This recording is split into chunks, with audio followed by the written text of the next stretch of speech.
Bună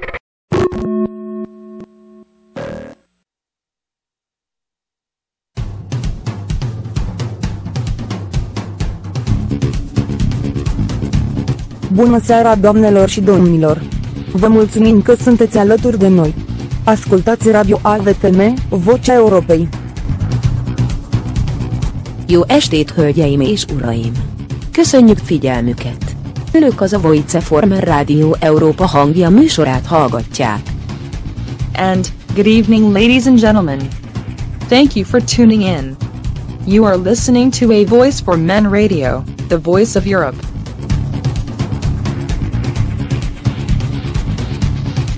A Voice for Men is the flagship of the men's rights movement. And this show is probably the only one at this point addressing the issues concerning men and boys at a European level. If you ever thought that there's something wrong regarding the state's approach to men and their issues, this is the best place to start. This is the place where feminism gets to be called out on its lies and propaganda, and the state is invited to get out of people's lives. Please consider visiting avoiceformen.com and see how the truth in action sounds like. We are here and we don't plan on leaving anytime soon. And now, Lucian Balzan shall bring us on today's topic.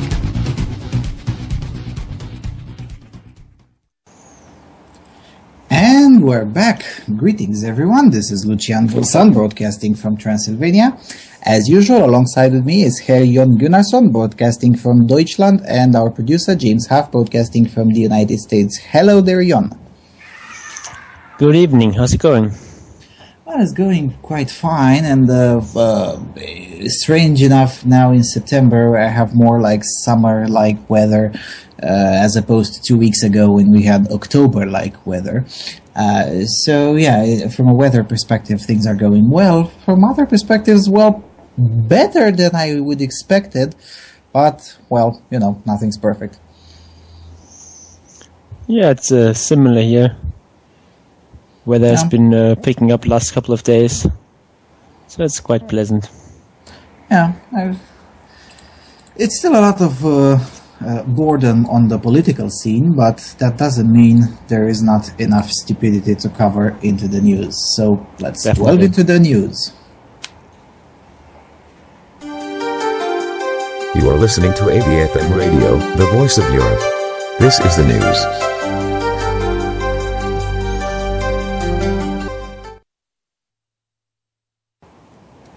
Okay, the first one is from you, Jon. Indeed. It's from the Telegraph. It's a piece called "It's Not Okay for Women to Punch Their Boyfriends." Gee, you think? Yeah, shocking. Model Kelly Brook has admitted punching 2 of her ex-boyfriends. The lack of condemnation shows we don't take male domestic abuse seriously, says Natasha Devon. Kelly Brook has a new autobiography out. Whilst to contain your excitement, I'll share with you what the publicity surrounding it caused me to ponder. Why is domestic violence towards men still accepted, and even encouraged? And what does this mean for the new proposed law surrounding emotional abuse? Miss Brooke has admitted to physically assaulting two of her former beaux, Danny Cipriana and Jason Statham, using the suggestion that they misbehaved as justification. As I headed back towards the table, I saw Danny walking towards me. "Babe," he said, "I've been looking for you." I punched him straight in the face. That's a reasonable reaction. A pretty unequivocal confession there, quoted direct from the book in the weekend's tabloids, amidst numerous pics of Kelly in her undercrackers, just in case he had a fleeting temptation to approach her. I smacked him for giving a stripper his number in a club, she posted in the Sun on Sunday. And how we chortled, or at least were invited to. It was the same reaction we were invited to have when CCTV footage emerged of Solon Knowles attacking her brother-in-law JC in a lift. Twitter was awash with mirth. Condemnation was scant. According to the charity Mankind Initiative, which issued a statement outlining disappointment at the lack of public backlash against Miss Brooke, 1 in 6 men will experience domestic violence during their lifetime. It's already incredibly difficult for men to admit they have been abused by their partners, without the media and celebrities further reinforcing the idea that women beating up men is no big deal and actually rather funny. This latest example leaves me highly skeptical about the proposed guidelines surrounding emotional abuse and whether the press, law enforcers and society generally will take them at all seriously when they apply to men.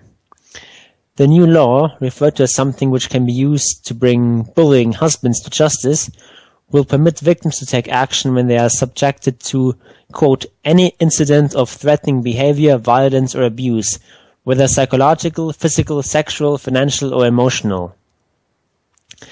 The official definition of emotional abuse states that it can include anything from verbal abuse and constant criticism to more subtle tactics such as intimidation, manipulation, and refusal to ever be pleased. In the past 2 months, 2 of my close male friends have found their courage to walk away from toxic relationships in which they were bullied by their female partners. The treatment they were subjected to would almost certainly have been defined as emotional abuse under the proposed new law. Their respective girlfriends constantly demand to know their whereabouts, became obsessively jealous, attempted to cut them off from their friends and family. One of my friends was screamed at for spending time with his mother on Mother's Day, and often used emotional blackmail, including threats of suicide, to ensure their demands were met. When I expressed my concerns to mutual friends, they were met with one of 2 reactions. Either, we don't know both sides of the story, he must have done something to make her suspect him, or, she must be fantastic in bed. This was usually followed by, he's a big boy, he has made a choice and it's up to him to deal with it. I cannot imagine my friend's response would be anywhere near as casual if he had been discussing a woman we both knew. In everyday rhetoric, female and male abuse is only tolerated but sometimes actively celebrated. So it's not only tolerated but sometimes actively celebrated. She wears the trousers in the house, and you've got him well trained are both phrases I've heard uttered with admiration and awe by women who would never entertain the notion of someone saying such a thing if the gender roles were reversed. Those who suffer physical and mental abuse come from all walks of life. They might be the toughest guy in the boardroom or the loudest man at the party. Neither of my friends would have been identified as at risk by anyone but those who knew them best. Since victims are often controlled to the extent that they are too scared or too embarrassed to seek help, it's important that we send an unequivocal message that we will not tolerate or condone abuse, no matter what gender the perpetrator. Yeah, sounds like sounds like the kind of article that Dr. T has wrote on AVFM like 100 times ish. Yeah, it sounds like some bloody common sense. Yeah. But apparently that's too much to expect these days. Yeah, and the reason I picked this story to put it in the news section, because the very existence of this story is news in and of itself nowadays. And if you have the curiosity that usually kills kittens to look through the comments, prepare for some surprises, I would say. I mean, there's a fair amount of backlash. I mean, how dare you put the things into this perspective? Or even, and of course, a lot of fault in there. Oh, but, you know, feminism is really, really working on these issues. Mm-hmm. Meanwhile, the UK feminist organizations are terrified of the very idea of not even equal, but slightly similar treatment under the law of male victims of abuse. They're already terrified of it, and I read it on the Twitter feed of a Rad Femme from the UK who just attended to the Rad Femme UK conference that took place last week. Something to the extent of even talking about it is condoning rape culture or something like that. So yeah, I know. Yeah, obviously. I mean. Yeah, so feminism definitely works on these issues. No, it doesn't. Yeah, I have no comments on the article. I mean, it's really good written article, and it finally says something that we have been saying for 5-6 years now, and on this show for almost 2 years now. It's not. I mean, it's not like they discovered the warm water here. Yeah, it really should be just common sense, but apparently people still have these generals that feminism is supposed to be working on. But yeah, obviously we just need more feminism to fix that problem. Yeah. We know feminism brought the problem, but let's just put more on it, because definitely that will solve it. I don't know if they really brought the problem. I mean, yeah, fair enough. Actually, no, they didn't invent it, but they exacerbated. I mean, for instance, I was looking on some laws that were existent in Yugoslavia in the 30s, and they had in the practices, in the guidelines on how to implement the law, not the law itself, they had practices that essentially treated domestic abuse from a gender-neutral perspective. And then suddenly, somehow, those laws eventually disappeared entirely after the 1960s. They reappeared for a short period of time in the 90s, and now when the feminists took over the Serbian media and the Serbian politics, they disappeared again. So, yeah. And I'm sure Serbia is not the only example on this issue. Okay, let's move to the next one. Yep, that's also mine. And it's a piece of news from Austria, from Heute.at. And it's called, quote, "Because I'm not a woman," end quote, "waiter cashes in." The hourly wage of this waiter is record-breaking. Hubert K. raked in a hefty €1,350 for a 30-second job interview. He sued because the innkeeper preferred a waitress. The Styrian restaurant owner Franz Perhab is foaming with rage. Last year, the 49-year-old Hubert K. from Schladming called to apply for a waiting job in the bar of the member of the Bundesrat from the ÖVP. The Bundesrat is the lower chamber, or the second chamber of the parliament in Austria, and ÖVP is their conservative party. Since the boss of the Bierfriedel had at that time already scheduled interviews with two Slovakian waitresses, his wife didn't want to give false hope.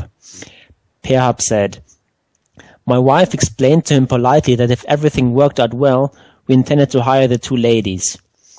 This reply cost the innkeeper €1,350, since Hubert K. sued against the rejection at the labor court. Quote, "He felt discriminated against as a man," Perhab, who grudgingly paid the fine, explained. Quote, "This is apparently a business model, as this man has raked in another €500 each from two other restaurant owners." Hubert K. justifies his actions when we interviewed him. Quote, Rural innkeepers prefer to hire women because of the regulars. You have to rebel against that a bit." Okay, that doesn't make sense. It doesn't make sense. I guess sort of what he's suggesting here is that he hires women because the innkeepers hire women because they're more popular with the regular patrons, and this Hubert K. guy wants to rebel against that. Against the free market. I mean, the customers prefer that way, and the business owner wants to satisfy the customers, so the customers pay even more money to the business, things of that nature. Is that really so complicated? I mean, sort of looking at it from this sort of politically correct perspective, it sort of makes sense what he's doing, because it is a sex discrimination. It is, I think, a justified form of sex discrimination, but it is still sex discrimination, and therefore it is illegal under the current law. I mean, the current laws are stupid, but okay, that's what you get when you make stupid laws like that. Is there even more in the article? No, that's it. It's just a short article.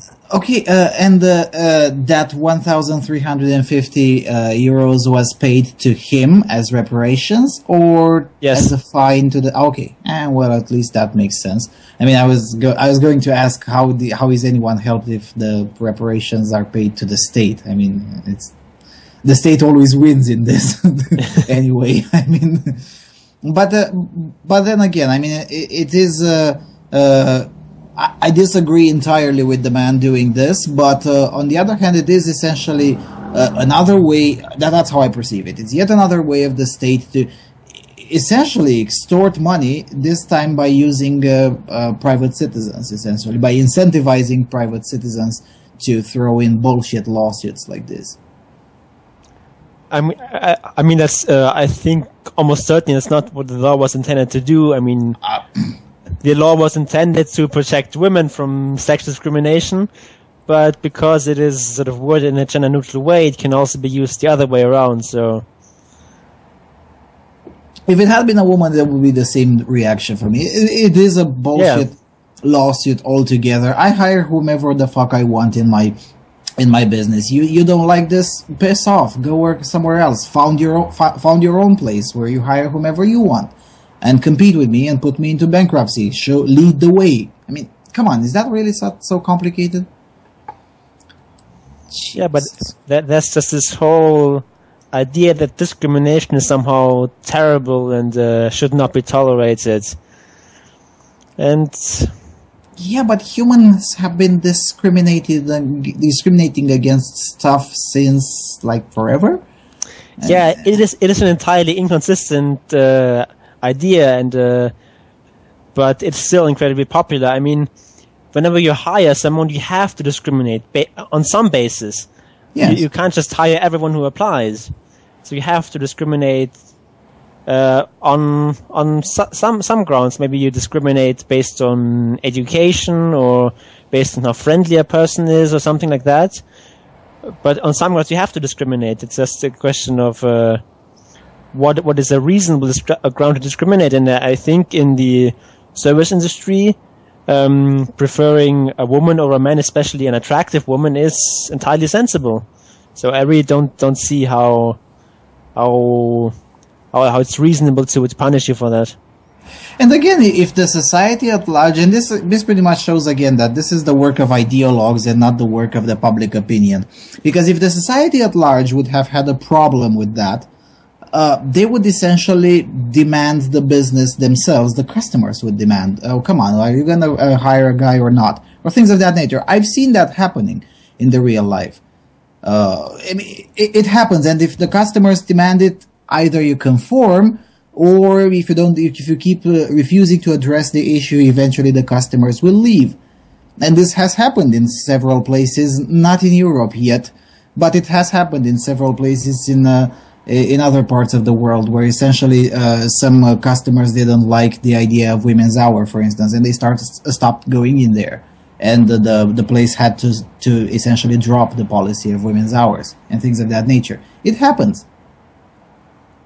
And it can be influenced like that. You don't need a law. You don't need, I don't know. Yeah. And again, I agree with you completely, but it's even fairer in this way. I mean, essentially, who are the most affected? Well, the individuals who actually pay the money. So if they have a problem, they'll sort it themselves somehow. And if they don't have a problem, then they'll just leave it that way. The same I see here. You'll probably see in the next few days the second part of my inquiry into how public taxpayers' money are being spent in the name of feminism here in this country. It's the same thing here. You know, women in the media didn't say they strongly asserted survey after survey asserted that there is no such thing as gender discrimination in the Romanian media. And what does the European Union do? Well, they found they powered 9 million euros into projects to address gender discrimination in the media. Yeah, you have to educate those stupid women so that they realize how discriminated against they are. Mm-hmm. Yeah, because it's a lot of discrimination with 90% of the journalists being women. I mean, it pretty much shows how much discrimination against women is in there. It's internalized misogyny. I mean, come on, Lucian. That's some basic elementary gender theory. Yeah. You should know that by now. Yeah. Speaking of this entirely female-dominated field, going to the next piece of news. Oh, Jesus Christ. Coming from Daily Mail. No boys allowed. Former Facebook employee launches a new social network just for women. Well, I have 3 accounts there, but anyway. A new female-only social network hopes to offer a space where women can speak freely without the interference of men. Former Facebook employee Susan Johnson founded Women.com as a stripped-down question-and-answer forum where users can discuss careers, relationships, health, sex, beauty, parenthood, politics, fashion, and more. Well, fashion and sex, yeah. Careers, not really. Anyway, one anonymous conversation topic is featured daily, Slate reports, and all members of the Women.com community are able to weigh in. Members simply upvote the most relevant answers. Current questions range from have you ever slept your way into or out of something to do you feel bad for victims of the iCloud nude photo hack, while other users beg for advice, need help with liquid eyeliner or hair do hell. A well-organized community management team keeps the site free of trolling and misogyny and fosters conversations about tough issues in a well-lit, positive manner.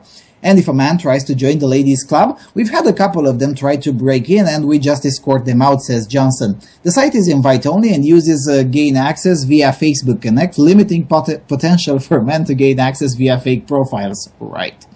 Transgender women who identify as female, she adds, are 100% welcome.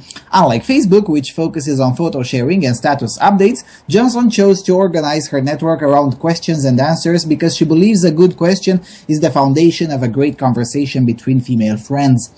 Today's main question, friend's husband is cheating, do I say something, was really interesting, Johnson says. I don't think anyone would ever post that on Facebook and it's a true dilemma. Really? Can I show you my newsfeed? But anyway, you can Google that stuff and Yahoo Answers will be your only result and you won't know who you're talking to and the answer will be somewhat illiterate, implying that there will be illiterate in there. But anyway, or the question about how to raise a daughter who respects herself, you can ask that on Facebook, but you won't get access to this larger community of women with experience. Given that female users account for 58% of Facebook and 84% of Pinterest, Women.com shouldn't have trouble attracting an audience. The site is currently in an invite-only beta stage, but Johnson hopes to open it up to the general public soon. She also plans to grow the site into a more complex network. She hopes to include interest segmentation and develop micro-communities around different topics so members can have side discussions about articles they find interesting, events in their area, or books they're reading. Quora-style expertise identifiers are also in the works. On Facebook, we're talking with seemingly everyone, so we're not necessarily sharing our thoughts on the Middle East, or even when we bought at Nordstrom. Johnson said, she hopes these women-only conversation will foster a different type of discussion that is currently difficult to have online. Okay, first of all, kudos for creating their own gig instead of trying to shove it down on everyone else's throat. Not like they didn't do that already on Facebook, where essentially any report by a known feminist gets your account deleted. But anyway, that's a different story. But other than that, we have a very sophisticated method to keep non-females out of the... come on, seriously, welcome to the internet. And seriously? And no, I have an account in there, at least 3, but anyway. And the place is essentially a cesspool of feminist bullshit combined with the... how do I put it in English? Highly superficial, useless bullshit, something like that. And if that is the direction that the founder is happy with, I'm pretty sure that won't attract too much of an audience. Yeah, I mean, just the choice of topics mentioned here don't exactly sound like a very intellectually stimulating conversation. Needs help with liquid eyeliner and hairdo hell and so on. Yeah. I shared this story throughout my Facebook. Now, people who follow Facebook and have me on their follow list know that I do a lot of punditry on a lot of stuff on Facebook. And essentially, there were quite a bunch of women in my list saying that, why the fuck would I sign up to this place? I mean, it just doesn't make sense.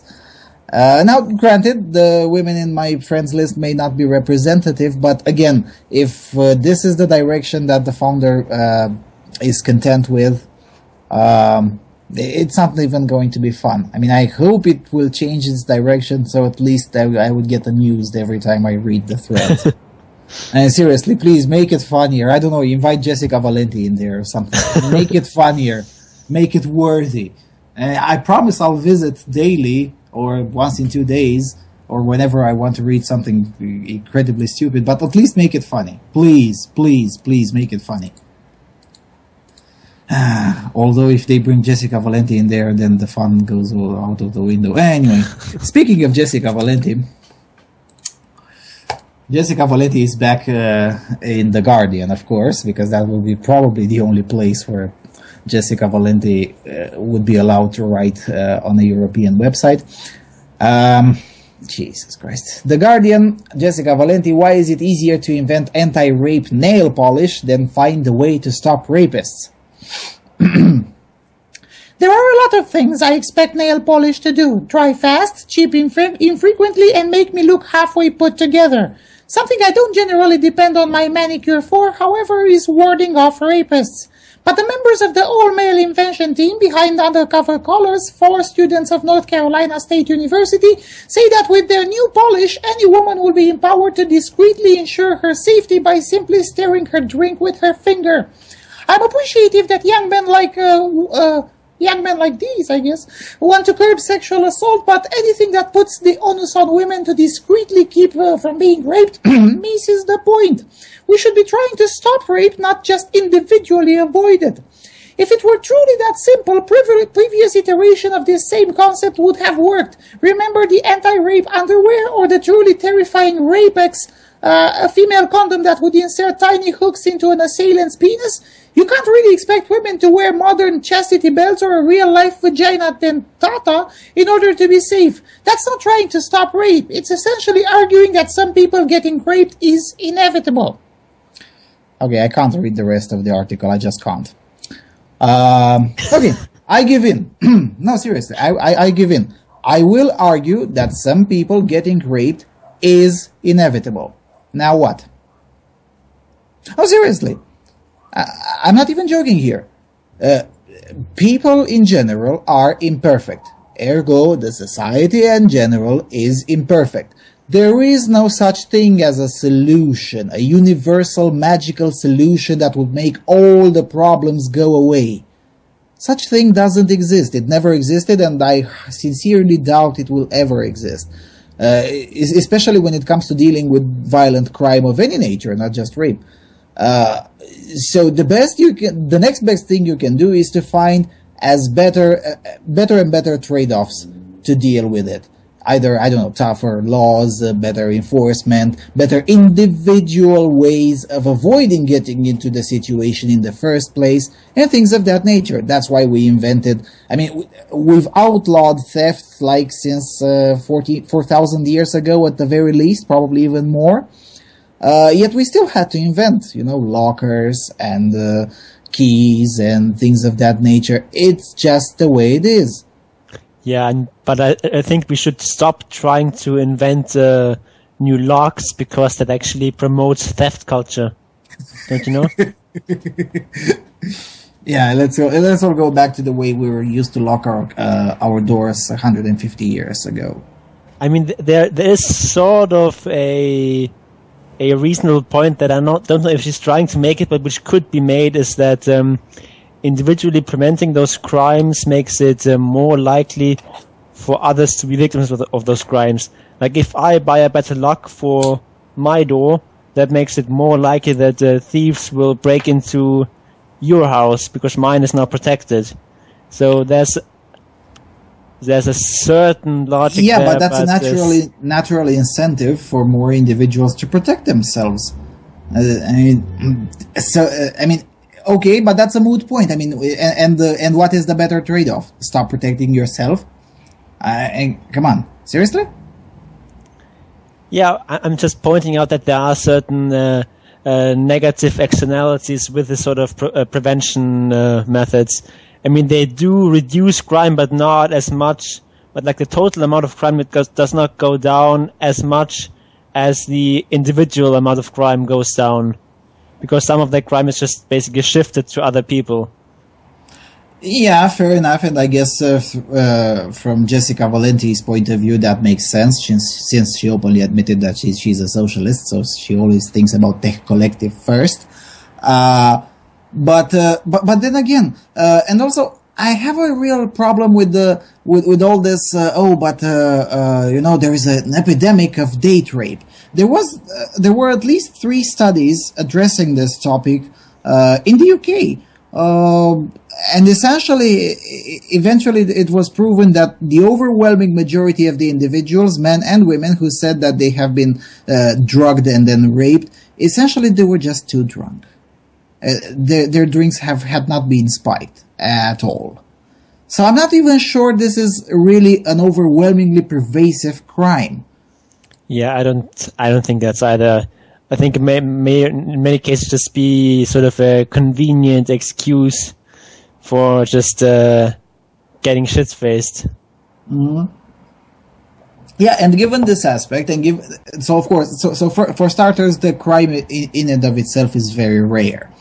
If there is an awareness that a significant amount of potential victims also use this way, so it's a very high chance of being discovered, it should lower the level even further overall, and of course add essentially indisputable protection to the individual, which I perceive it to be as a very good news.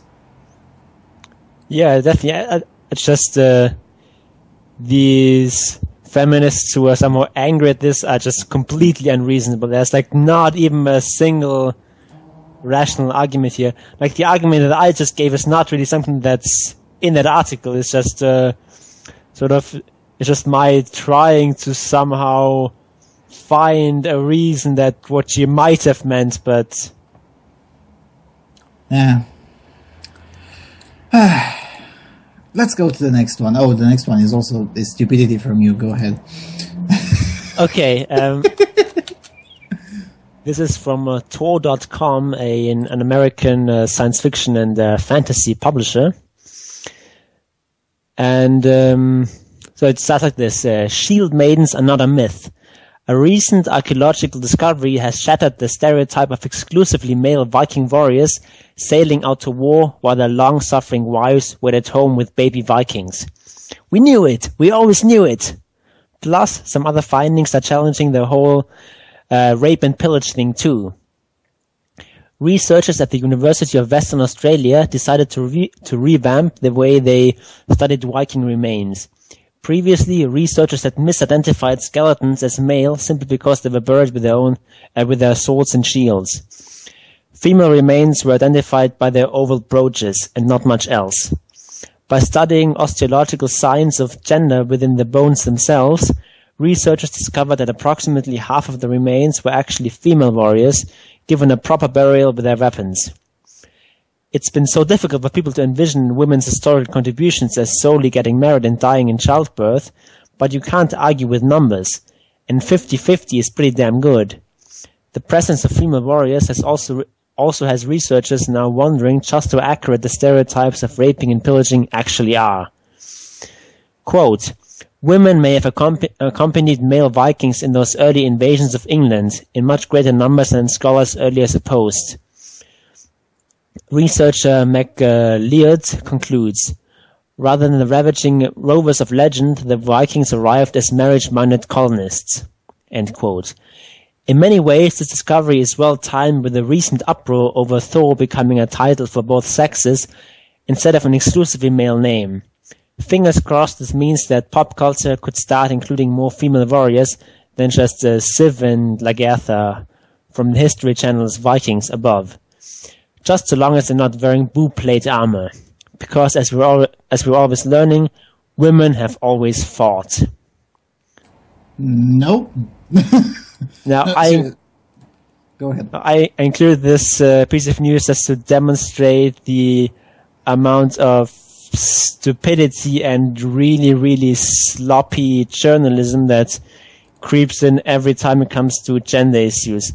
Like, this study that they mentioned here is a study where they examined 14 burial sites. Of these 14, one was unusable. They couldn't identify the sex, and the remaining 13 of those, 6 were women and 7 were men. So based on a sample size of 13, they can certainly conclude that half the warriors were women, which is just completely absurd. Yeah, and the study is made in Australia? It's just from an Australian university. But also these people were colonists, not warriors. So, I mean, so apparently there were a lot of women who were also colonists. Amongst the colonists. Yeah, sort of well, maybe that's accompanied feasible. their husbands or fathers or whatever. But that doesn't mean they're warriors. I mean, there have been... And just because someone is spurred with weapons does not necessarily make them a warrior. Yes. So, it happens that I know quite a lot about Vikings. I really do. It's not really like a surprise. I mean, I speak their languages. No. The warriors were almost exclusively male, and this is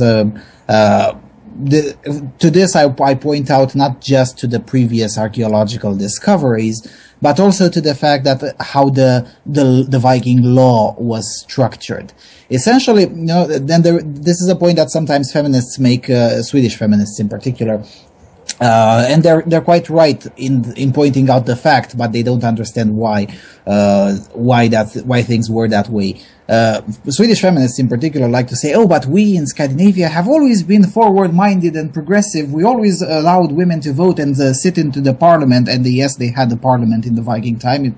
It was called just like the Norwegian parliament is called today, Storting. And yes, indeed, women were allowed to sit into the tribal form of parliament that they had in the late first millennium AD. But the reason this was the case was because whenever the Vikings left into a campaign, a significant proportion of males were on those boats going to either modern day Canada or modern day Great Britain and things of that nature. And every single saga that exists, and even the latest, the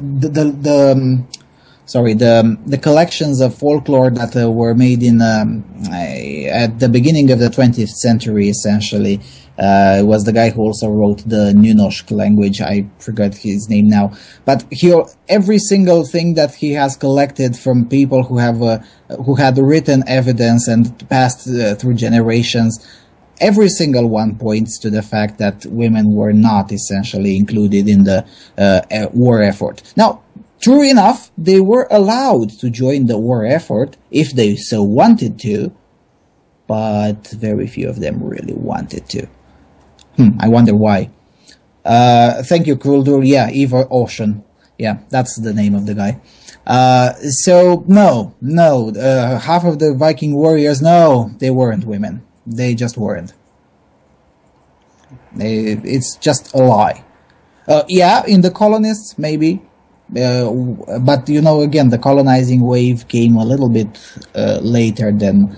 it was actually in the time of Danelangen, which is in the 1100s, so 200 years after the Viking Empire essentially had collapsed. So, no.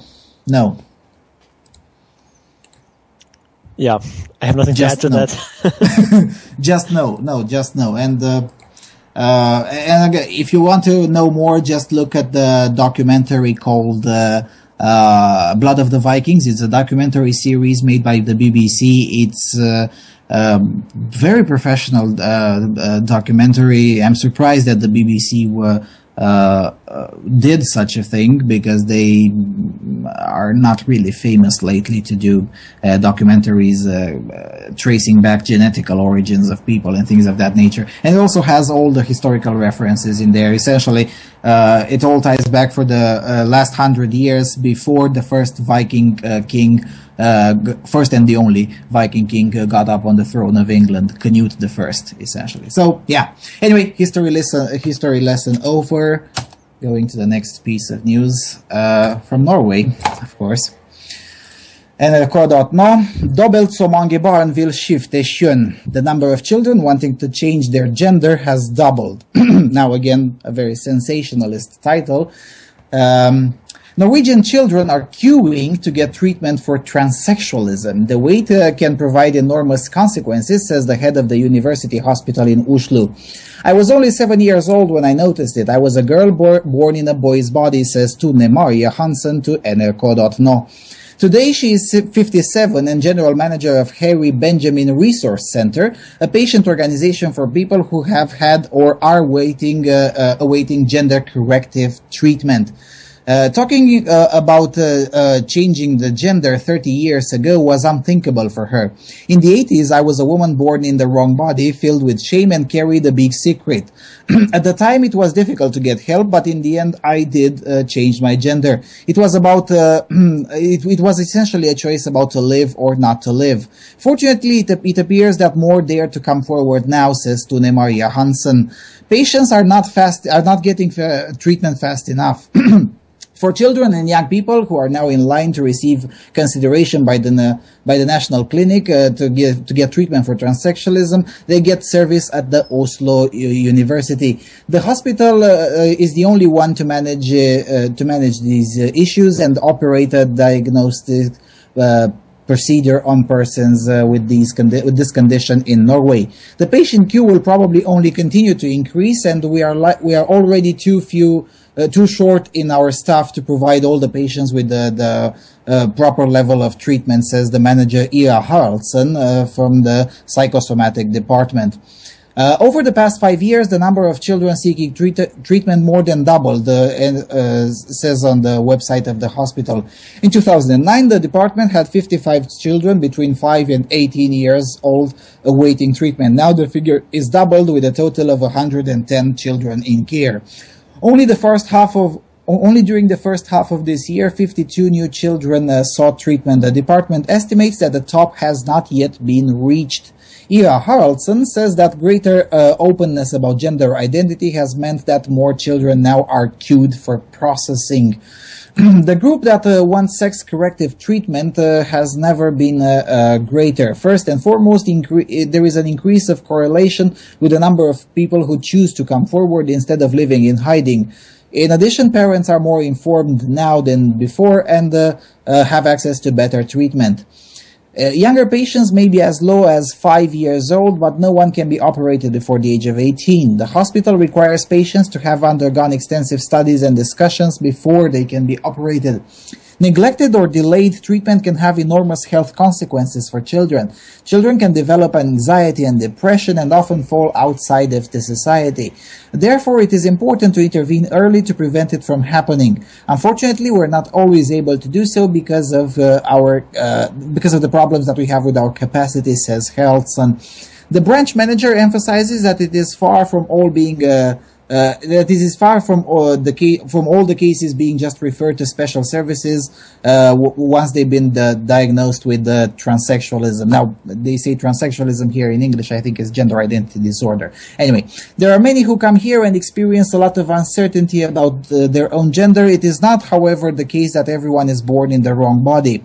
Tune Maria Hansen from Harry Benjamin Resource Center believes that the most important thing parents can do is to support and listen to their children. Let your kids be who they are. Let your boy play with the doll. It does not mean that he was born in the wrong body. The most important things parents can do is to support their children. You do not change your sex because you want to, but for many it is absolutely necessary.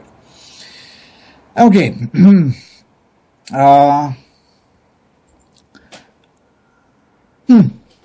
I'm surprised of the way the problem is approached. I mean, I would have expected different from Norway, and I'm pleasantly surprised, mind you. I mean, if we are to compare with how things are dealt in, I don't know, Canada, I think Norway is certainly better or closer to the right path. What do you think?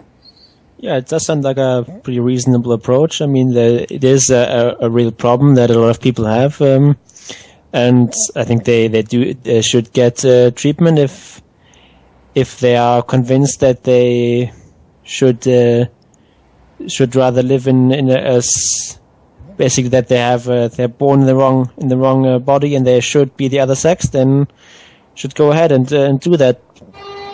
I don't think that it should be done with children, and that's, waiting until they're 18 for operations seems like a reasonable approach. So I don't really have any problem with this. I think that's good. Yeah, well, I don't have a problem per se with the article and with the way it is presented here. I rather have a few more questions, and I was unable to find answers to them. So I don't know, I'll just say them now, and if anyone knows more about the issue, please drop me links in the email as you have always been doing. Essentially, first of all, they say here that, well, surgery is completely banned by the age of 18. Okay, fair enough. How about hormonal treatment? Is that also banned until the age of 18? If yes, that's great. If no, why not? And what is the age from which it can be started? What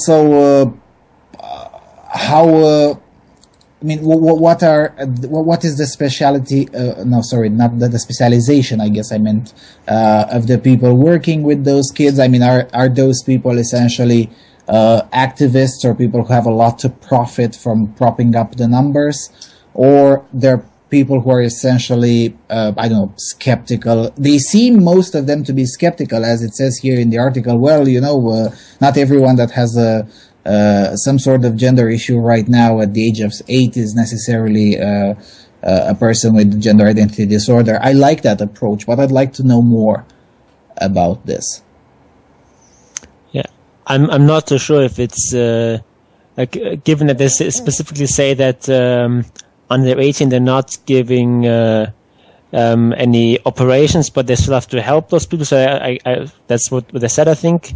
So I guess that they do have some sort of hormonal treatments earlier than that, and I don't think that's a bad thing, because it depends on how early that can start. But that's why I followed up with the question: what is the age?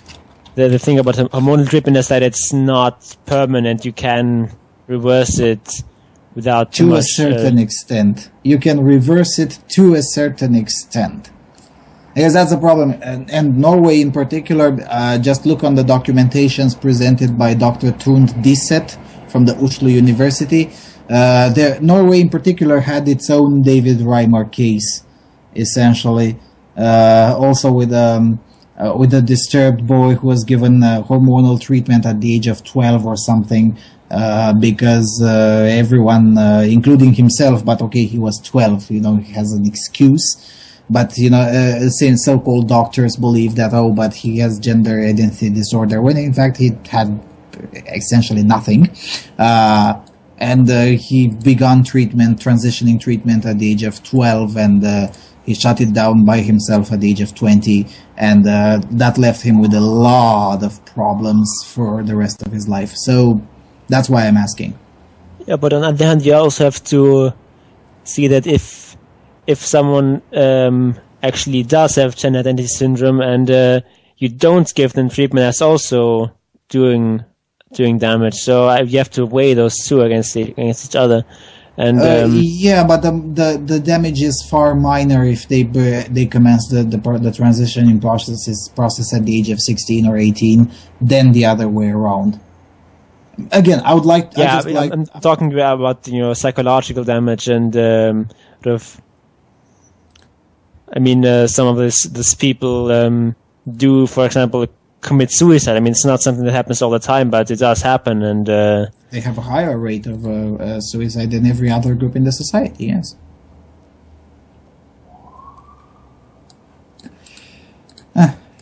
Anyway, I just want to know more.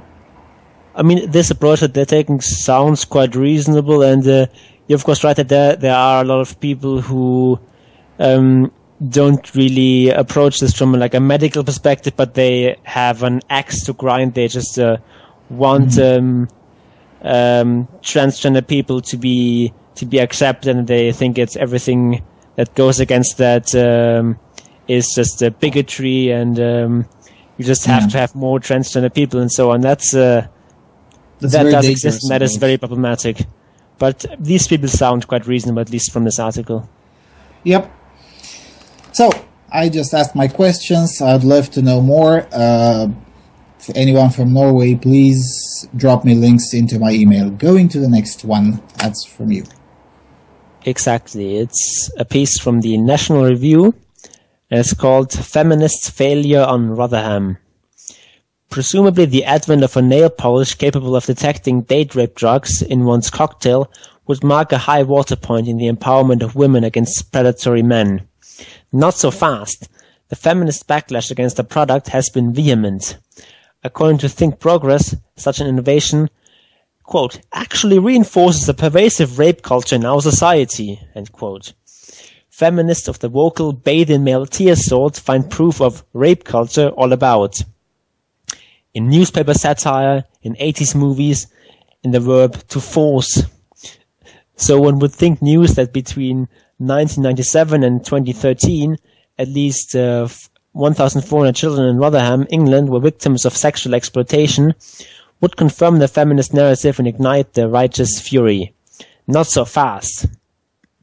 Released Tuesday, August 2016, 26, the independent inquiry into child sexual exploitation in Rotherham, commissioned by Rotherham's Metropolitan Borough Council, details sexual abuse, including sex trafficking and gang rape, perpetuated over nearly 2 decades by older men against children in Rotherham.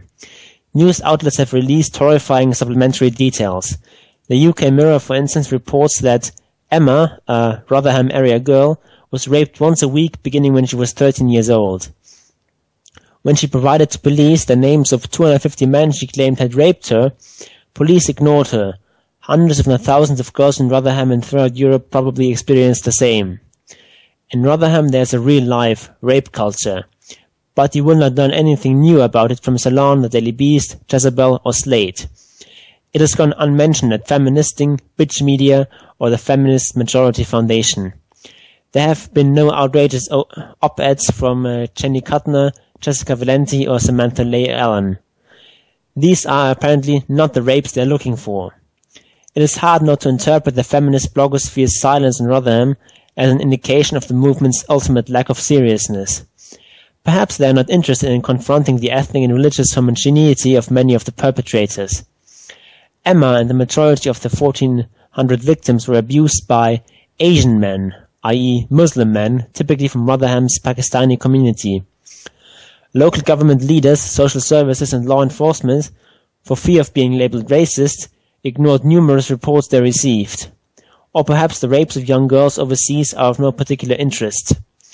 The victims were, after all, often in and out of government housing, truant or absent from school, and sometimes around domestic violence. Many had gone seriously missing. They are not the upper-class types likely to fall victims to sexist fraternity pranks. They are not prospective salon readers. Or perhaps rape culture is just more palatable a subject when it doesn't involve, actual rape. As the examples of rape culture above suggest, for far too many self-proclaimed feminists, real violence against women is rarely the most pressing concern. Much like Al Sharpton in the racial grievance industry, activists who are perpetually worked up about rape culture are much less interested in the realities of women's situation, in which, contra the labor of Lucrece, most men are not Tarquin, and with access to mace and concealed carry permits, most women are not Lucrece, than in perpetuating an atmosphere of mistrust and fear. Is it possible, then, that after years of tying rape to Disney films and fantasy video games, these feminists are at a loss for words when confronted with the real thing? And we're talking about not just one rape, but thousands of them, committed against girls as young as 11, over a period of many years, with the full knowledge of many social workers and other complicit authorities. When a glut of horrifying crimes against women is revealed, feminist talking heads do not have the moral seriousness required to confront it. In the end, it's just a whole lot easier to talk about nail polish. Okay. Yeah. The phrase before the last one is correct. Feminist talking heads do not have the moral seriousness required to confront it. That's true. That's what is also true is that National Review also doesn't have the entire seriousness to confront it as well.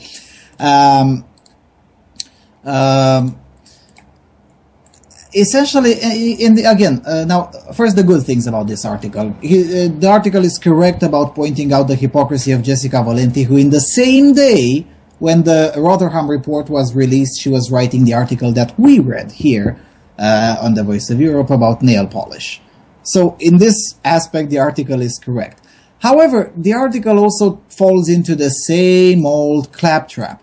But the massive violence against women and girls. Now, first and foremost, there weren't just women and girls amongst the victims. Second of all, actually, the whole case is built against as violence against children, not against adults. So there were no women amongst the victims. Just for the sake of accuracy. And you don't have to believe that. Yeah, you don't need to believe me. I'll drop in the chat room the original link to the original report from the rotherham.gov.uk. Here's the whole report. Now, the report downplays as much as possible on a lot of issues that I would consider relevant, but at the very least is fairly accurate. For something hosted on a .gov.uk report is actually remarkably accurate. Besides this, the article is also correct to point out that this constant fear of being called racist definitely, or I think, no, actually I don't think, I'm certain it played a significant role. Are there any reasons not to believe that this played a certain role? I don't think so. I mean, if it sort of fits into the stereotypes of these, evil Muslim people, and so if you report them, that sort of makes you look like an Islamophobe and so on. So, gosh, I hate that word. Gosh, I hate that word because it implies an irrational fear of Islam, and I don't know. For someone who has studied it as I did, I have a copy of the Quran in my house. I disagree with the term phobe. No, it's not a phobia. It's a real deal. But anyway, it falls into that, and all we have to do is just look on the more politically correct newspapers and outlets such as the British Brainwash Corporation or The Guardian, who, when they finally came into their senses to at the very least report it, they would say, there was a bunch of Asians, and, call me old-fashioned, but when I hear a bunch of Asians, I'm thinking about some Japanese, Korean, Chinese people. That's what I think about when I hear Asians. I don't. When you pointed out that they're Pakistani, now I know what you're talking about. When you put it Asians, well, everyone understands something different. So on, but technically it's correct, but at the very least misleading. I mean, It's just like, I don't know, it just doesn't make sense to me. And it's also the aspect that will have to be discussed somehow, somewhere, and with the proper words and with the things named by their proper name. And that is the fact that there is a section of the Pakistani culture practiced, particularly in the northern part of that country, that actually does have a tradition that still exists today and is widely practiced, and there's a fuck ton amount of documentation on it. So it's not like it's some sort of a conspiracy invention of the Islamophobes. No, it's a lot of documentation, including from Islamic sources, which the whole practice of raping boys, and especially and almost exclusively boys, is based on a tradition that says essentially women are for house and heart, and boys are for pleasure. This is true story. And I guess saying this out loud is uncomfortable for some people. I don't know why, but...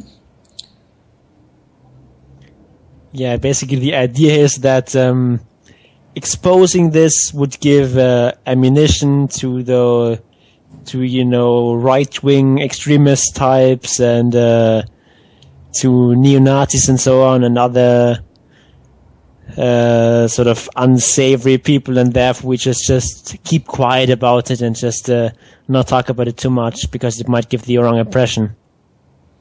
Yeah, but I don't think it's anything inherently extreme in reporting the facts correctly. Yeah, of course not. It's just this whole idea of political correctness is that it doesn't matter what the truth are. The truth is, it matters what the truth ought to be, or something like that. So when the facts are inconvenient, you just have to either just outright lie, or at least sort of downplay the facts and sort of upplay the sort of the portions of the narrative into the narrative that is men raping girls. That's what you have to emphasize then. And well, in all honesty, all the perpetrators were men, but there were not any sort of men. There were men coming from a culture where things are slightly different. When it comes to these things, are perceived slightly different than they are in the United Kingdom. And pointing out to this fact should be the norm in the press. I mean, come on, it's the truth. It may be inconvenient. It may be uncomfortable. It may be a bit more, requiring a bit more of a discussion. Now, I can fully agree with that. But outright denying or keeping it as hidden as possible. I mean, that Rotherham link, rotherham.gov.uk link, with which leads straight to the original report, has not even been mentioned in many mainstream outlets. And the BBC reports, a Rotherham independent inquiry reported this and that, and that's it. No link, no reference, no nothing. But that's not really anything new. That's what the media frequently do. They just don't even bother to give you any real sources because, I don't know, because any sort of third-rate blogger gives you links to back up his assertions, but the mainstream media have never really bothered with that for the most part. Yeah, and that's not really something that's unique to this case.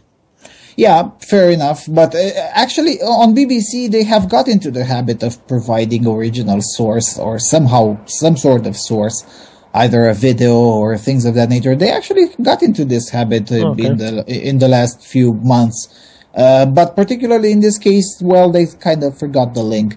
I have to admit, I found the link almost accidentally. I mean, one of a smaller publication blog or something like that mentioned the original link. But the mainstream, no. It's just, we know this report exists, but we're going to tell you what to think about it, and we're not going to give you the link to read it yourself. I suggest everyone to read that report. And also, I've gotten a few emails and a few Facebook comments and things of that nature. Why won't AVFM run a story on this? We will, but as you can see, the things are a bit more complicated. than what the mainstream media wants us to believe. Now, the BBC is entirely compromised, and the National Review brings a portion of the truth, but then falls back into the same old narrative, which sometimes makes sense. In most cases, it doesn't. And there is also the thing that, the story is still unfolding. I mean, just today, there was another 3 other gangs like this were found to have been existing in Britain for a few years. We still don't have the facts on those. So, that's the reason why AVFM didn't run a story on this, because we don't have all the facts. Not yet, anyway. And we're just not the Daily Cause, which comes with the facts from an obscure blogger, and this is the narrative. Yeah, basically, the narrative's already established. We just need to find the facts to support the narrative and ignore the rest. Yeah, we don't have all of the facts. And it's also another thing that I found particularly egregious. I mean, for instance, I personally have a bias to see it as a state failure problem, because it really is. Especially, and this is particularly obvious in this story. Several dads of the children involved, victimized in this ordeal, found some of the aggressors themselves, and they just went to the police and said, look, my child is in that house, and those are the aggressors. Here's the list, here's the address. And they were arrested themselves for daring to do this. For breaking some bullshit privacy laws and things of that nature. Oh, okay. So essentially, the Rotherham police was able to apply some bullshit law that essentially carried a small fine or things of that nature, but they weren't able to apply to enforce the more relevant and important law for the safety of the community. And all these things are still not connected properly yet. So I don't know. At the end of the day, I don't know what to say entirely about this story. Surely the argument put forth by the National Review makes sense, but it's not the only argument, and it's not the only facet of the problem. Yeah, and the whole thing about guns may be applicable in general, but here, I mean, you're talking about children. I mean, National Review is National really think that all the 10-year-old children should run with guns? I mean. No. But first of all, National Review is a North American publication, and second of all, and that's important. And second of all, if I remember correctly, let me look at the passage. Essentially, they try to tie this with the wider narrative of the racial grievance industry. Admittedly, they did a terrible job trying to connect the two. Not saying that those two aren't connected; they certainly are. But the way they tried to connect it wasn't actually great. But then again, considering the amount of silence about this case, what National Review did is certainly better than nothing. I mean, come on. Okay, we've talked quite enough about this. Again, I won't shut up about it, but until I have all the facts, I'm not gonna grab the pen and start writing a story about it. Essentially, it will probably be me who will write the story on it when we'll have all of the facts. Okay, since we're going to talk about Sweden and the Swedish academia in the second part, let's listen to some Swedish music for the break. And we'll be listening to a song, 2014 single by AVFM Sweden's contributor Joakim Ramstedt. The name of the song, I huset där jag bor.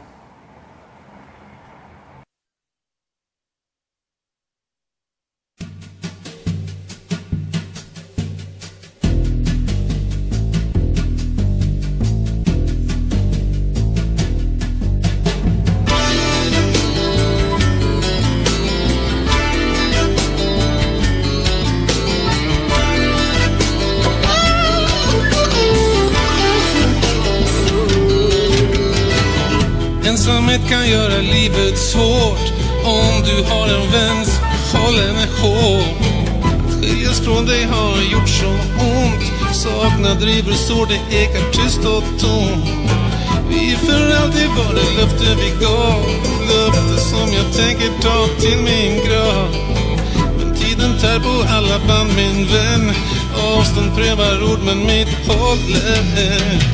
Jag tittar upp mot himlen i natt. I ljuset ifrån stjärnor bygger jag en bro. Men i mitt mörker kommer sorgen i fatt. Den har flyttat in till mig i huset där jag bor.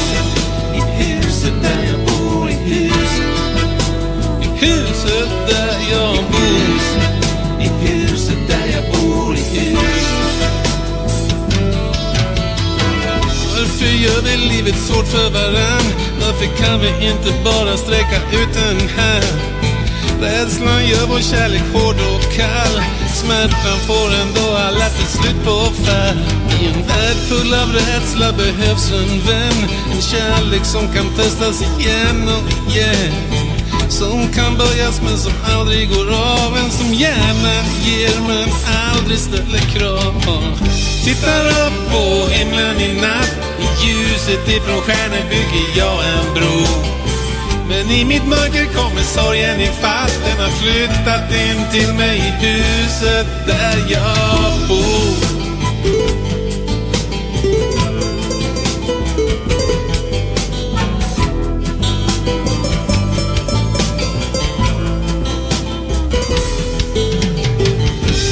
Kärlek i elden i smedjan och vänskap hamras i ärden blir till stål. Det behövs i den värld där vi vandrar en enda mening i ett liv utan mål. I huset där jag bor, i huset. I huset där jag bor. I huset där jag bor, i huset.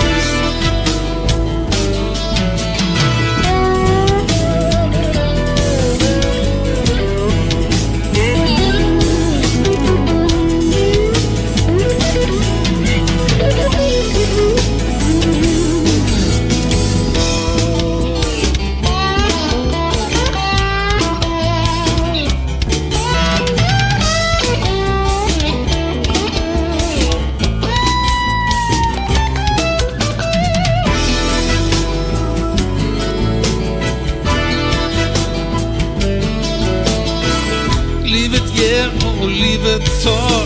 Och frågorna du har får inte alltid svar. Men även om vi aldrig ses igen vet jag nu för alltid att jag har en vän. Kärlek känner inte ordet gräns. Och jag behöver aldrig undra mer hur den känns. Vänskaper bildas och andra dör ut. Men den första är den största, den som aldrig tar slut. Jag tittar upp mot himlen i natt. I ljuset ifrån stjärnor bygger jag en bro. Men i mitt mörker kommer sorgen i fatt. Den har flyttat in till mig i huset där jag tittar upp på himlen i natt. I ljuset ifrån stjärnor bygger jag en bro. Men i mitt mörker kommer sorgen i fatt. Den har flyttat in till mig i huset där jag bor. I huset där jag bor, i huset. I huset där jag bor. I huset där jag bor, i huset. Oh, oh. I huset där jag bor, i huset. I huset där jag bor. I huset där jag bor, i huset.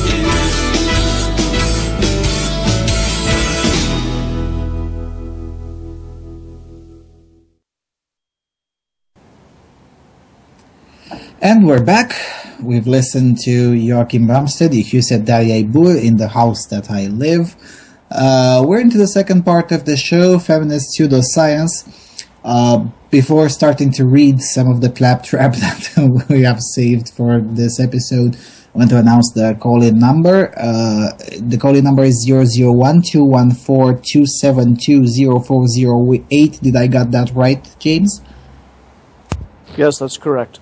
Okay, so I'll say it again, 001-214-272-0408. If you're calling from the United States without the 001, so just 214-272-0408.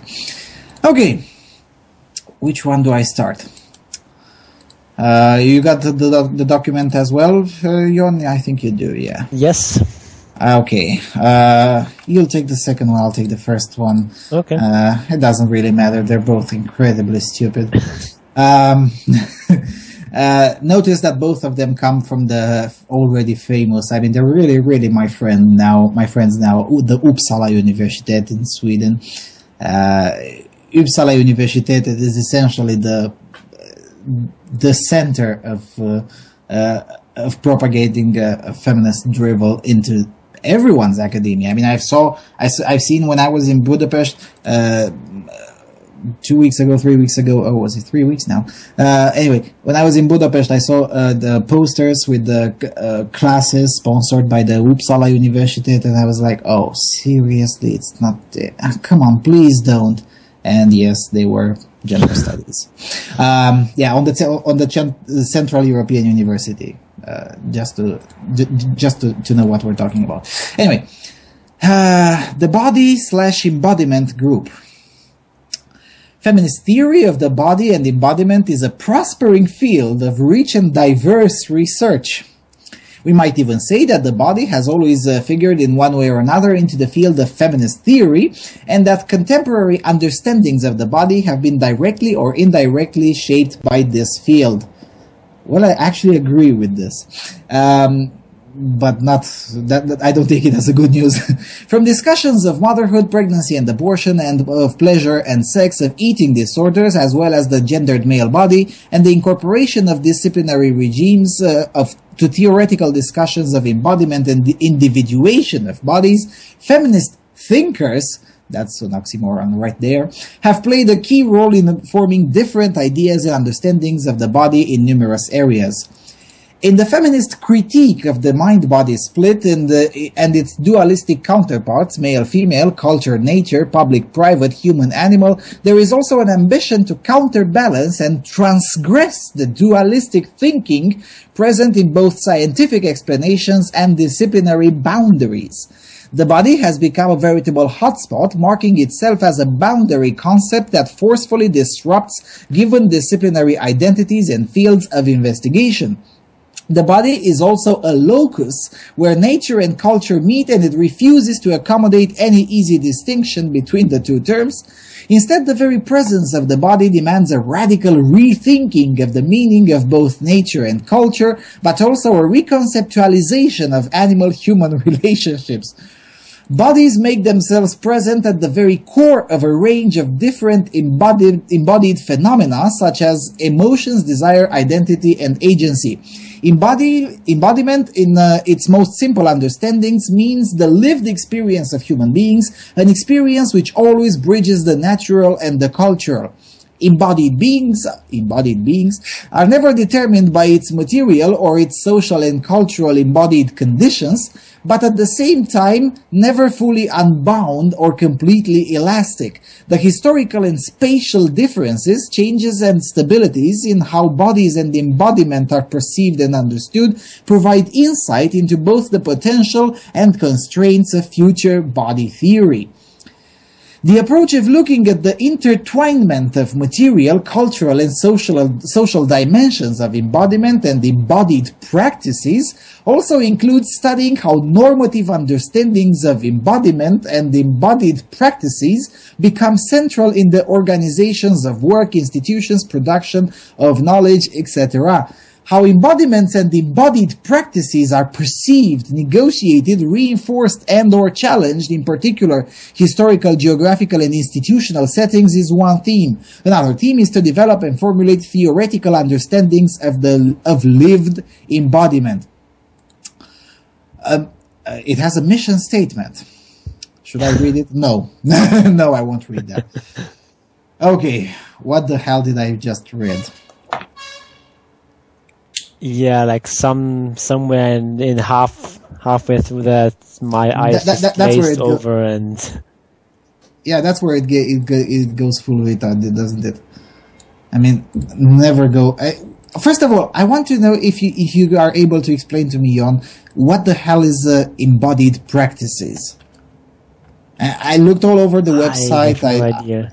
I looked up the term in Swedish, hoping to find some sort of academic material. What is embodiment? I don't even know what that is supposed to be. Yeah, you're correct. I should have to begin with the title. I mean, I understand what body is, but embodiment, like making something into a body, or what, or putting something, seeing something as a body, or what? Yeah, the whole thing is, yeah, and now I see that it's also used as a noun. How embodiments and embodied practices are perceived. What the hell is that? So, James, can you please help us? No.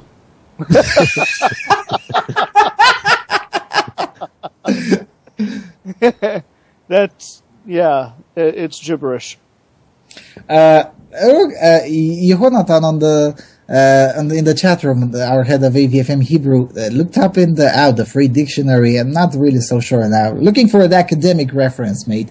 But anyway, the embodiment is the act of embodying or the state of being embodied. Not really helpful. Oh. To one that embodies. The flag is the embodiment not of sentiment but of history. Woodrow Wilson. To give a bodily form to or to incarnate, to represent in a bodily or material form, as John Adams embodied the old style, Andrew Jackson embodied the new, Richard Hofstadter. Oh, I guess I understand now, okay. Yeah, it slightly makes more sense. I mean, I was thinking I still don't understand it in the context that's used here. I mean, when I read first the word, I was also thinking of the to incarnate, but then it comes this. How embodiments and embodied practices are perceived. So essentially, how incarnations and incarnated practices are perceived. Does it really make sense? I guess it has some sort of technical meaning for these people. But I have no idea. Okay, but there is on the website of the Uppsala Universitet, there is a glossary of technical terms for every single discipline. Now, admittedly, it's only in Swedish, but I looked it up, and the word embodiment, its Swedish version, doesn't even exist in there. So if essentially that glossary exists there precisely for these cases when they use a word to mean something different than what normal people I guess it's a bit explained here in the text. Embodiment in its most simple understandings means the lived experience of human beings. An experience which always bridges the natural and the cultural. The lived experience of human beings, that's embodiment. What? That seems strange.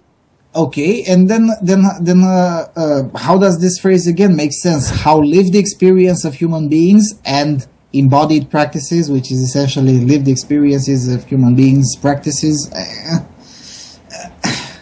I'm stuck at this sentence because it does not make any sense whatsoever. It sort of sounds like it's one of those texts that's generated by this postmodern generator. That's such a true story. Although the one that we read 2 episodes ago on Feminist Pseudoscience 2 with Neurofeminism, that was really, really like taken out of the POMO generator. I mean, it had to be. Yeah. This one, it's a little bit more sophisticated than just a POMO generator, but then again, halfway through, as you said, it just goes, what? Yeah. Another theme is to develop and formulate theoretical understandings of lived embodiment. I thought embodiment is already the lived experiences. So the lived experiences, is that it? What? Yeah, and radical rethinking of the meaning of both nature and culture and the reconceptualization of animal-human relationships. Am I the only one thinking zoophilia in here? I mean, come on. Seriously? This is just insane. And, the reason we poke fun of these is not because, of course, to poke fun of it and because it's stupid, but also because, the Swedish taxpayers actually pay for this drivel. I mean, look at there, the Nordic Network of the Gender Body Health. Now, there is someone from the Norwegian School of Sports Sciences, someone from the Helsinki Collegium of Advanced Studies, hey, someone guys. from... Yeah, go ahead. We are joined by Jack Barnes. Okay, hi there, Jack. Hey, how's it going, guys? We're trying to figure out the Swedish feminist clusterfuck. Oh, shit. Damn. Maybe you can help us. Well, I think I may have an understanding of what they mean by embodied experience. Please do. Please. The cultural norms are social norms that feminists don't like. They don't agree with it. They don't like it. Those they think that those are traits that we have that are embodied and that we need to be taken away. Such as like gender is a social construct. They believe that. They believe we've embodied this gender dynamic of male and female, and it's nothing but a social construct. I think that might be what they're getting at here. That could be the case, yeah. That sounds plausible, but that's the only thing I can think of that where they're talking about. They said something about the social and the natural, or the cultural and the natural. Embodying these ideas of male and female and other ideas that feminists don't really approve of. That seems to be what they're talking about there, although it's complete utter bullshit. But yeah, I mean, I guess go ahead. They say that embodied beings are never determined by its material solely, but they're never fully unbound or completely elastic. So basically, they're saying that it's sort of a social construct, but it's also somewhat, based on biology and so on. So I guess that sort of makes sense.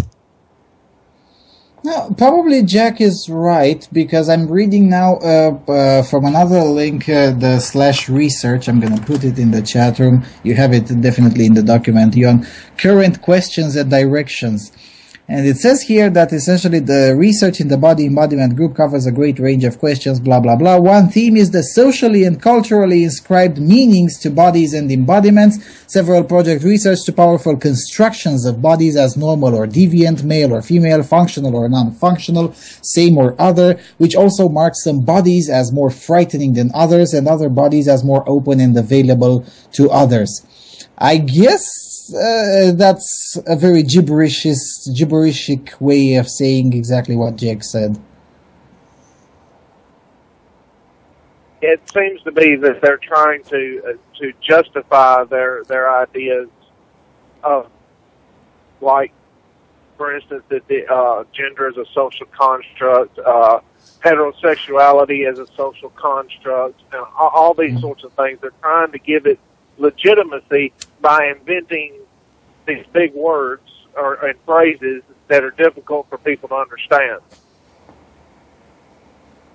Because if you tell someone that gender is a social construct, they're going to look at you and go, bullshit. But if you tell someone what they just said, then they're going, oh, okay, I guess, you see what I'm getting at. I think that is what is behind a lot of stuff in gender studies and generally in the social sciences and in this whole postmodernist claptrap. They have some simple and wrong ideas, and then they dress them up in really fancy language, and no one can understand them, and then it kind of sounds impressive. Yeah. Fair enough. Coldfire says in the chat room, maybe the embodiment could be used in such a phrase like this: Anita Sarkeesian is the embodiment of the opportunistic false victim. True story. That is a good sentence, but it needs to be expanded into 200-word incomprehensible essay. Just 200? I mean, come on, the feminists have been able to write a short presentation of 5,000 words in here, so come on. Maybe you should write a book about that. Definitely. Jack, if you want, you can please stay on the line. Let's move to the second link. Maybe this time we'll get to read both of the stupidities that we've selected to the show. Jon, go ahead. Okay. Page 4 in the document. Yeah, the Gender and Physics Group. IGAP, Interferences of Gender and Physics, Engendering Knowledge Production in the Material Sciences. Gender is a relevant category in all knowledge production and thus in all sciences. With regard to physics and related disciplines, most investigations have focused on the situation of women scientists and on doing gender and science education. On doing gender and science education, that is not any sort of grammatical construct, but okay. You don't do gender, sorry, no. Existing research has demonstrated how knowledge and knowledge making in biological sciences, social sciences and humanities feed off and impinge on gendered cultural images and social relations. Similar studies in physics and the material sciences are still few and far between. Hence the gap between the acclaimed gender neutrality of doing physics and the highly unbalanced participation of men and women in the material sciences remains a challenge to be explained. I can explain it, but okay. A systematic collaboration between gender studies and sciences and science studies reveals in which ways physics and material sciences are informed by gender. Thereby we aim to reach beyond the existing statistics in order to assess the dominant topics, prevailing practices and major models in these sciences. Analyzing the gender effects in physics research brings forward the following questions. Whose perspectives frame relevant physical knowledge? What counts as problems to be approached? How are the findings produced and the facts established? How are valid solutions defined, and which are the settings for working them out? Who qualifies for doing so? How and where are the research results communicated? How are they affected by the imaginaries and demands of society and policy? The last question is stupid. What? The last question is stupid, but the rest of them have quite simple answers. I mean, what counts as problems to be approached? Well, is for starters the one that we can actually solve. And, the one that are really relevant to solving the greater problem.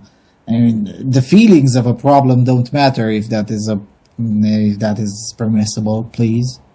Anyway, go ahead.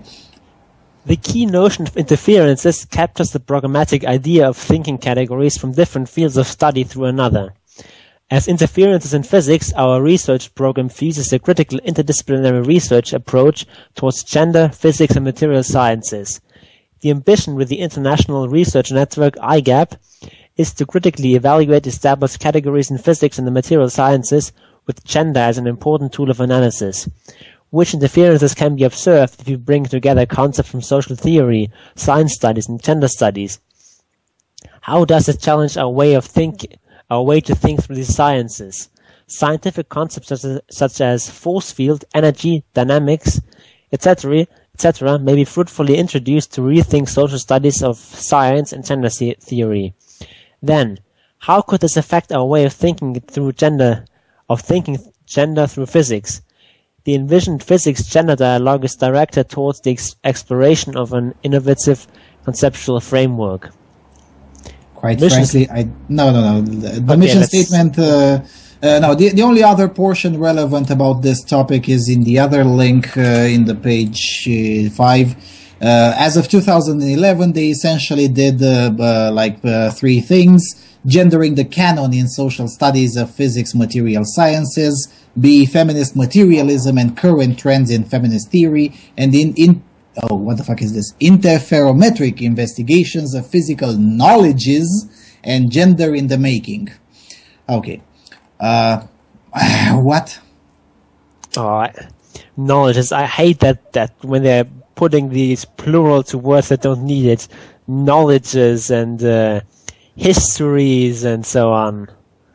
Fucking stupid, but the word knowledge doesn't have plural in Swedish either, so it's not like they mistaken things. I guess their thinking is that there's not just one type of knowledge, but there's several types of knowledge. Therefore, it needs to be plural.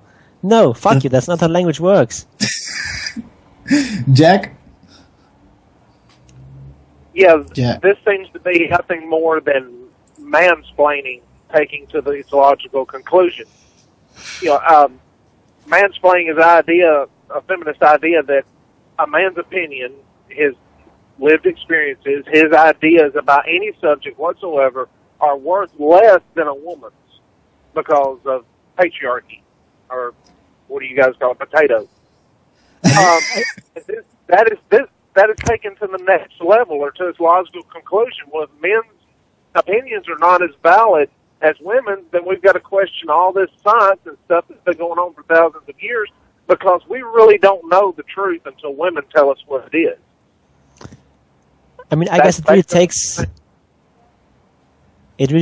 the concept of mansplaining to the next level, because traditionally what the old mansplaining thing was about is about men sort of talking about things that affect women, and because they're not women, they can't understand that, therefore they shouldn't mansplain, they should just shut up and listen to what the women have to say.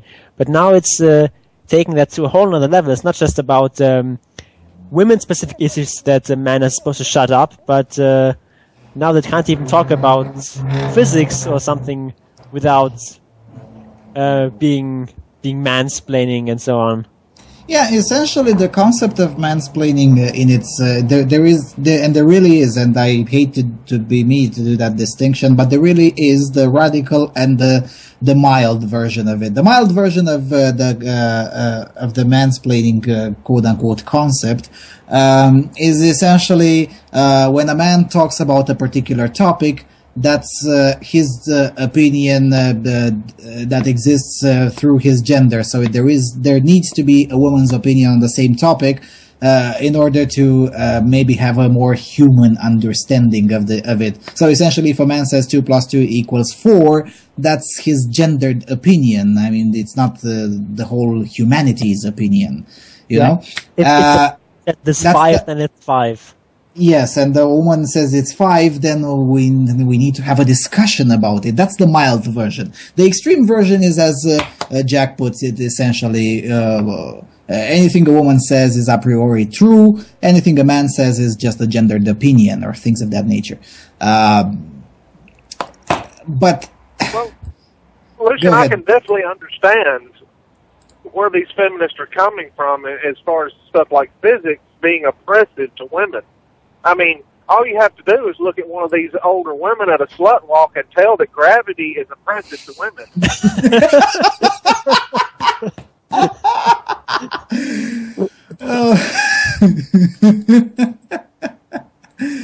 Okay. Let's take a short music break, and then we'll be back and talk a bit more about physics, and then wrap it up. We brought you a 2014 song. Here comes another one from a sludge rock band from Barcelona. The name of the band is Acerontia. Their album released in June this year, Kings of the World. We'll listen to the second song on that album called Human. So Acerontia, Human.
Okay, we're back. We've listened to Aquerontia Human, great band from Barcelona, Spain. Google them up and maybe you'll enjoy listening some more songs from them. We have 20 minutes left. Iron John has joined us into the call. Hi there, John. Welcome to the Voice of Europe. Thank you, Lucian, and hello to everyone else who's joined us today. I presume you also listened to our readership of the physics and gender, physics group on the Uppsala University in Sweden. Have any more clarifications to maybe make us understand better what these enlightened academicians try to tell us? Yes, I think I can maybe make it a little bit easier than the feminists are making. After I explain, you'll see why they're being deliberately obtuse about all of this in their explanations. We have this saying in the United States: "Hi, I'm here from the government, and I'm here to help you." The most dangerous 14 words in English. Yes. Yeah. Now, for those of you who may not be familiar with that saying, what that means is that the government is here to help, and they are here to help shut down anything you are doing because they don't like it, they want to control it, and that's exactly what I think is happening here. The feminists aren't really interested in physics. Physics is just something they don't have control over, and since they're not willing to invest the time, the energy, the effort to become, legitimate scientists or educators in this field, because, gosh, that would be really hard. Instead, they're going to dilute the whole thing so no one wants it anymore. They're going to come in and they're going to say, well, let's make it all about gender now. Well, if it's all about gender, it can't be about physics, can it? I don't know if they really want to ruin physics. I guess that just...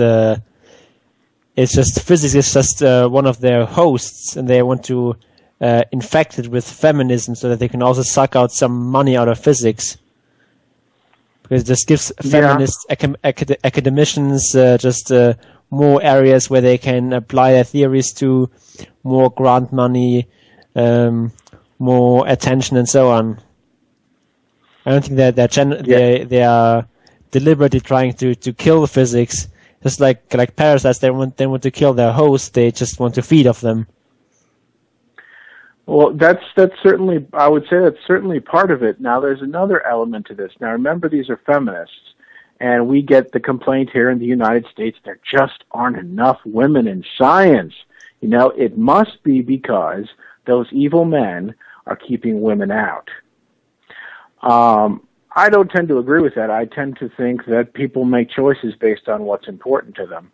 And for whatever reason, men choose to go into these fields. They're more rewarding financially than some other areas. There's, the chance to learn complex and advanced types of knowledge. That may not appeal to a lot of women.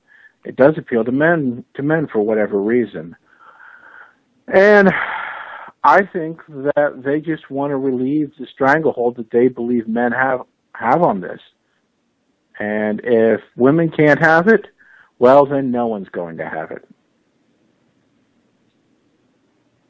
Jack? It may be a combination of the two things that Iron John was talking about. They come in and they co-opt physics, inject feminism. That way they can get money off of it by saying, hey, we need to put more women into the STEM fields, into physics and science. And by going in and making it about gender, they're making it what they believe to be more women or woman-friendly. Yeah, more likely, the combination argument seems a bit more fair, but on the other hand, John might be proven correct by the reality, because the inevitable conclusion is that if this thing is allowed to be expanded and essentially exported to other universities from other nations outside Sweden. Now, in Sweden, this kind of drivel is completely acceptable in the academic milieu. But I find it really hard, at least now, but give it 10, 15 years. But now, for instance, if you try to go with this kind of drivel in the in the Corvin University in Budapest, for instance, you might be shown the door faster than you would say fish. But give it 10, 20 years, if this thing is allowed to continue and slowly being exported to other places, the inevitable effect would be to essentially destroy it, even if they don't intend it. I agree with Jon. Maybe they don't intend it. Maybe they just intend it like a parasite to feed off it. But if this is allowed to continue, and unfortunately there's little to no signs that there's any opposition to it, this might end up in this way. And remember the grim speech that James had on this show a while ago, and said that essentially if these fucktards are allowed to run the show, the whole place can collapse. And by the whole place, I kind of mean the civilization, because if the places where we start to understand the world is compromised, sooner rather than later, the whole engineering thing can just go to hell. Yeah, there's all these people who just sort of assume that having clean water and air conditioning and central heating and so on, that's just normal. That's just the way things are. It's not normal. It's the result of a lot of human effort and ingenuity focused on achieving those things. And if the scientists, the engineers and so on are infiltrated with this feminist claptrap, then this stuff might just collapse, because it's an incredibly complex and incredibly sophisticated system that we have here. And if people stop understanding the relevant parts of it, they will eventually fail, and civilization will retrogress. I don't think that we will descend into dark ages or something like that, but definitely they will. No, but to the 70s level, that's entirely possible. Yep. I mean, what many of these feminists and many of these ideologues in general, because I live in a former communist country, so I get to meet these kinds of ideologues like on a daily basis, constantly. They're everywhere. Especially that I live in a city that has a huge nest of these kinds of ideologues. But anyway, with many of these ideologues, what they don't seem to grasp is that this whole civilization thing and this whole modernized lifestyle is a very, very thin layer over the not so friendly natural environment. I mean, I don't know how to put it in more blunt terms. This thing is dangerous. This thing is cancer.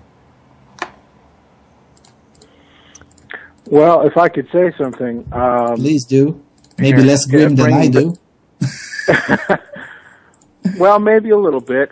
Bringing it back to my original point, why the document on embodiment was confusing or non-specific or difficult to understand is because that's the way it was designed. John is right. This is an infiltration, and you don't really want to broadcast all of your detailed plans to the enemy. You want to make it look like what you're doing is entirely innocuous and that no one should be afraid. This is harmless. Don't be worried. We're from the government. We're here to help. But the problem is once they do, once they do get in, we've seen what happens. And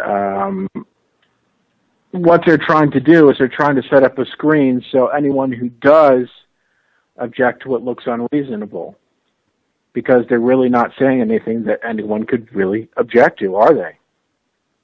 I mean, even if you could make sense out of it. Yeah, I mean, they're sort of worried about that science might not be truly gender neutral, that it might sort of be biased in favor of males, which probably it isn't. And maybe there's some few instances where that's just the case, but for the most part, no. I mean, physics is not male biased. I mean, Newton's Principia is not a rape manual. So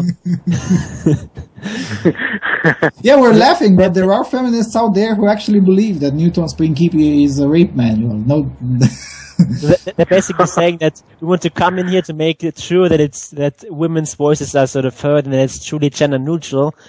But of course, you know from the experience with feminists that they're not going to push for equality. They're just going to push for putting their feminist perspective in it and to make it as non-gender neutral as possible, because that's what they live from. Yeah, but again, I don't think even the slightest push. I mean, John said that well, you can't really object to. Well, I do. The very nature of we need to have more women's perspectives on this gravitational accelerator. No. How about we have more qualified people's perspectives? I mean, I don't even care if they're born on the same planet as I am. I care whether they're qualified or not. I don't give a shit. No, we don't need just more women in there just because they're women. No, absolutely not. Well, of course, you might object because, you're a rational individual and you understand what's going on. I'm an extremist, don't forget that. Yes, being someone with a red pill perspective, but the average person is going to look at this and think, what's the harm? No, the average person is not going to look at this because they already know what's going on. Yeah. Well, even if they do notice it, they would still reach the same conclusion, undoubtedly.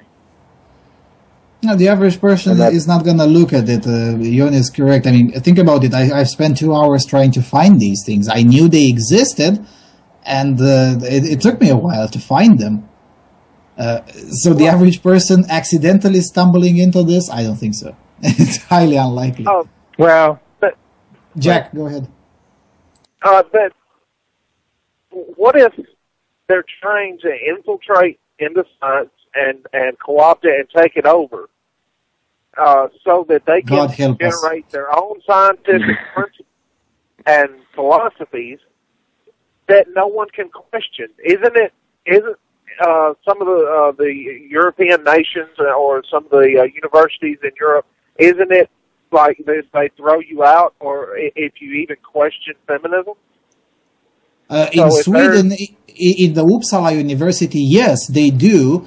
But in many others, no, not really. I mean, outside of the UK, I mean, the UK is probably the only country that has a university system comparable with what you guys have there in the States. And in Sweden, of course, they have this whole feminist narrative that is essentially prevailing all over the academic milieu. But outside of these two nations, no, not really. Now, sure, you might get reprimanded. Sure, you might have some professor holding a grudge at you and, essentially misgrade you on some exams. But no, they won't really throw you out for questioning feminism. No, not yet anyway. So, if these feminists take over the science department in the Swedish university, they can generate their own scientific quote-unquote theories that no one's allowed to question. Yeah, surely that's entirely possible, especially on Uppsala, yeah. That may be what they're Go ahead. I was about to say, I tend to agree with Jack, because if you look at the feminist perspective on men, which is not exactly flattering, they are going to claim that that's what men are doing. They're making stuff up. This is the only reason that this has any legitimacy is because, of course, the patriarchy. So what will feminism try to do? In the interest of equality, they'll try to do exactly the same thing. So they can do to men what they perceive as men having done to women. Okay, so it's essentially a way of revenge over an imaginary reason. That's what you're trying to say? Yes. Mm-hmm. I actually think that a lot of feminism can be explained like in this way. That basically they're imagining the feminists what they would do if they were in power, and then they assume that men are doing the same. Yeah, and they're looking for all sorts of bullshit reasons for why that is the case, and inventing, wage gaps and rape cultures and so on. Yeah, so I guess we're back to square one. We explained it entirely, back to the place where essentially feminism is projection, which I guess is a fair conclusion. We're getting very, very close to the wall of death. So thanks a lot, Jack and Iron John, for calling in. It was really, really interesting, and I learned some new things, and most importantly, I got some explanation to this gibberish, which is very important. I mean it. At first, some of these paragraphs just really made no sense whatsoever. Now they do make a little bit more sense. Not that it helps too much, unfortunately. It depresses me even further. But anyway, that's a different story. With that being said, tune in tomorrow on the frequencies of AVFM Radio. Dean Esme will have again Tales from the Infrared at noon U.S. Central Time. That's 6 p.m. Britain time, 7 p.m. Germany time, and 8 p.m. Finland, Romania, Greece time. Is there anything else to say? Jon, closing thoughts? Nope, just take the red pill. Okay, take the red pill. Goodbye, everyone.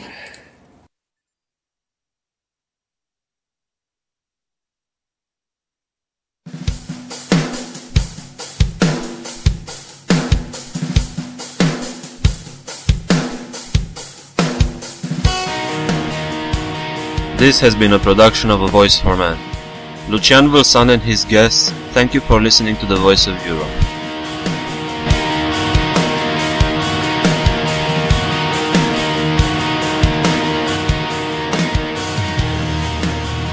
A Voice for Man radio is not corporate media and everything runs on donations. So please consider visiting avoiceforman.com and make a donation.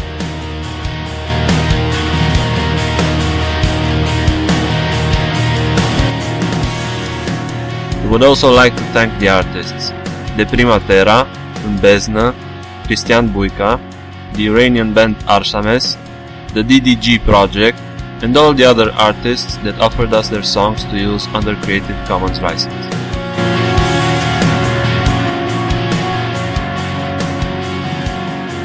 Special thanks go to www.pacdv.com/sounds for putting the sounds of the jingles at our disposal.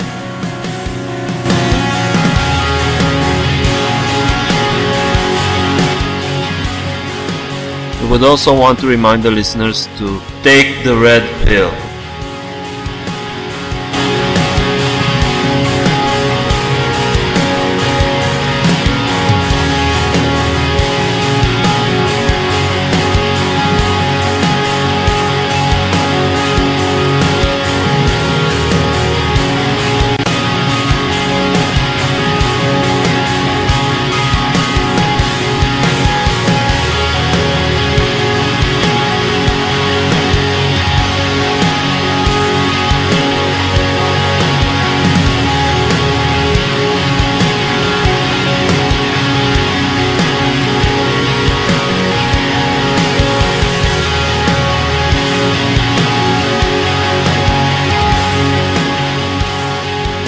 Thank you for listening to us and have a great evening.